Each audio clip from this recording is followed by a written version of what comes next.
amis, aujourd'hui petite vidéo. Aujourd'hui on va vous présenter le BXRS 2, la nouvelle génération. Donc on va voir les évolutions apportées sur ce véhicule.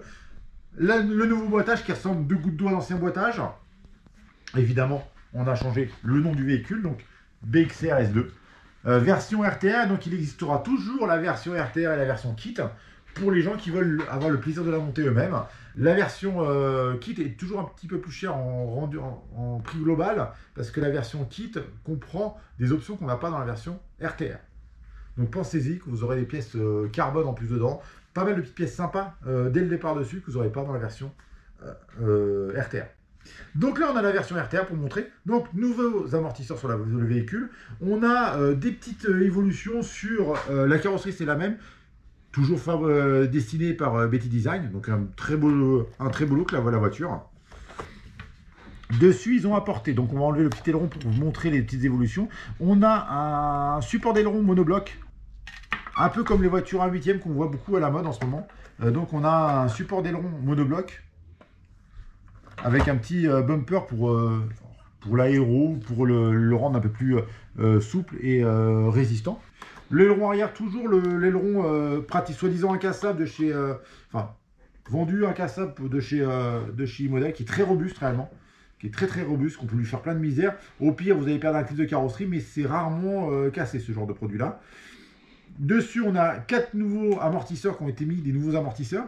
Des renforts de cellules. Donc en fait, les évolutions qui ont été apportées sur ce véhicule-là, ça a été beaucoup sur la partie mécanique et très peu sur la partie électronique. Donc on a 2 renforts de cellules avant, arrière, de façon à éviter que les pièces cassent. Et en même temps, ça verrouille bien le support d'amortisseur et le haut de cellule. Donc ça va la rendre plus robuste. On a un nouveau différentiel central. On n'a plus le slipper.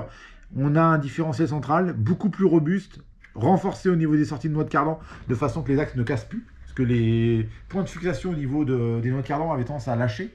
Donc beaucoup plus robuste. La partie électronique, pourquoi je vous ai dit, il n'y a pas beaucoup de modifications, parce que on est toujours avec le contrôleur Connect, moteur Connect, mais c'était hyper fiable.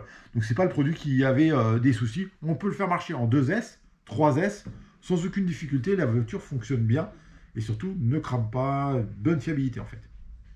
Barre anti-roulis avant-arrière. Dessus, ce qui a été apporté, on a une nouvelle radio en électronique. Nouvelle radio au niveau électronique, donc avec des potards de meilleure qualité que les anciennes générations de radio.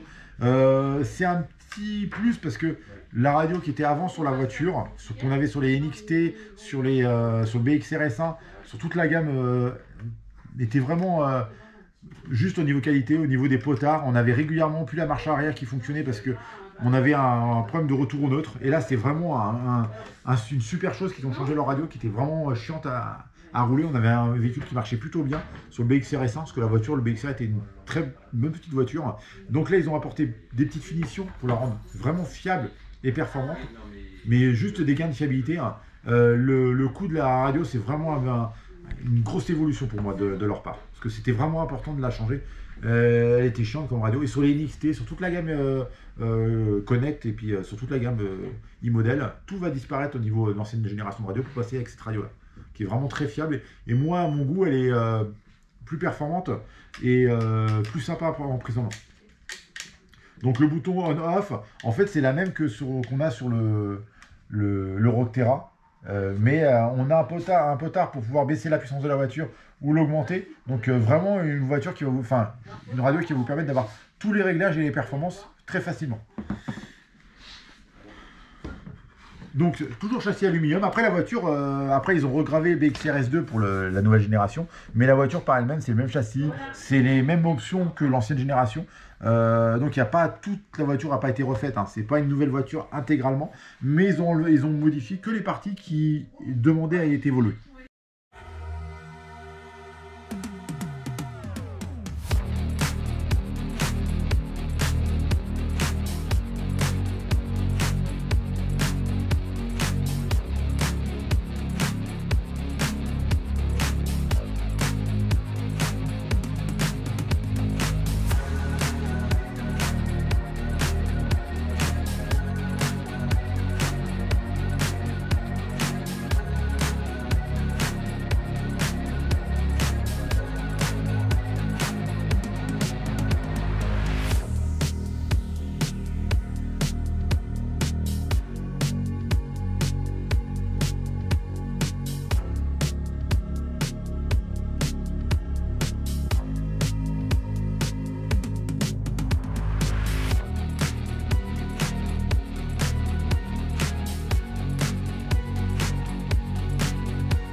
Alors nous voilà après le roulage. Avec mon petit Boris, on a été roulé. Dans la partie vidéo, pendant le roulage, on n'a pas cherché à parler parce que déjà on a essayé de camoufler. Au montage, on va vous enlever les bruits parce qu'on y a été, il y avait beaucoup de vent. Énormément de vent, mon petit Boris. Énormément de vent, j'ai été décoiffé. Pour ceux qui me connaissent, c'est pour dire. Alors ceux qui connaissent pas Boris, il est pratiquement chauve. Non, il est chauve. Donc c'est très dur d'être décoiffé. Mais ça n'empêche qu'on était décoiffé quand même. Il y avait beaucoup de vent, on s'entendait presque pas parler. On était, même la voiture était gênée avec le vent pour le certains sauts et ainsi de suite. Donc on a roulé après la voiture, elle n'a pas été nettoyée, elle est après roulage. On la pose après le roulage, quelques minutes après le roulage.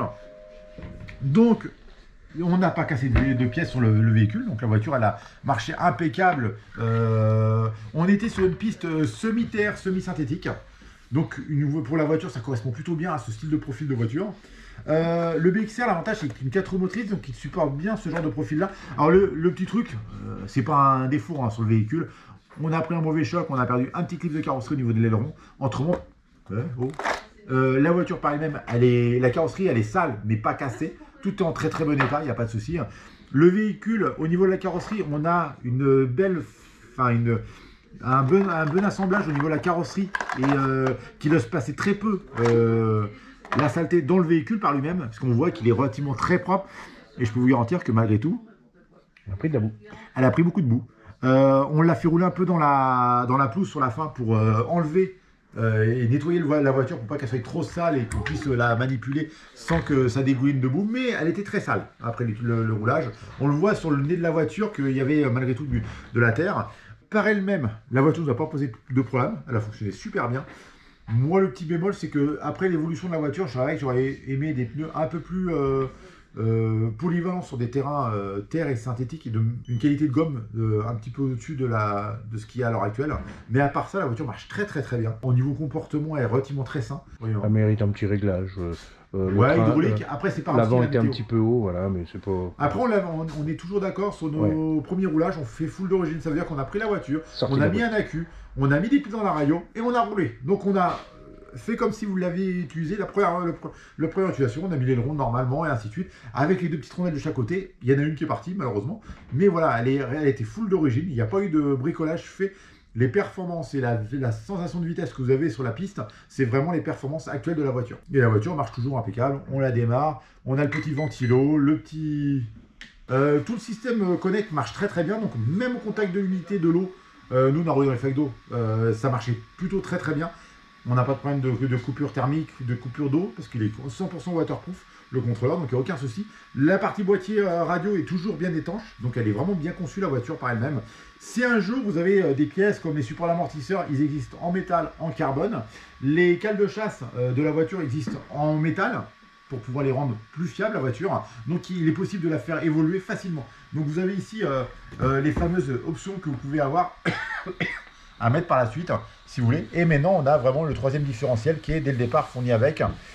C'est la fameuse évolution qu'il y a sur la voiture par rapport à l'ancienne génération. On n'est plus en slipper et on est vraiment sur une voiture qui a été évoluée et améliorée. Je vous dis à très bientôt. Si vous voulez mettre des commentaires pour dire vos impressions, si vous avez déjà connu cette voiture-là ou le BXR S1, avoir des renseignements complémentaires, n'hésitez pas en commentaire de nous mettre ça. Et puis je vous dis à très bientôt sur une prochaine vidéo. Au revoir.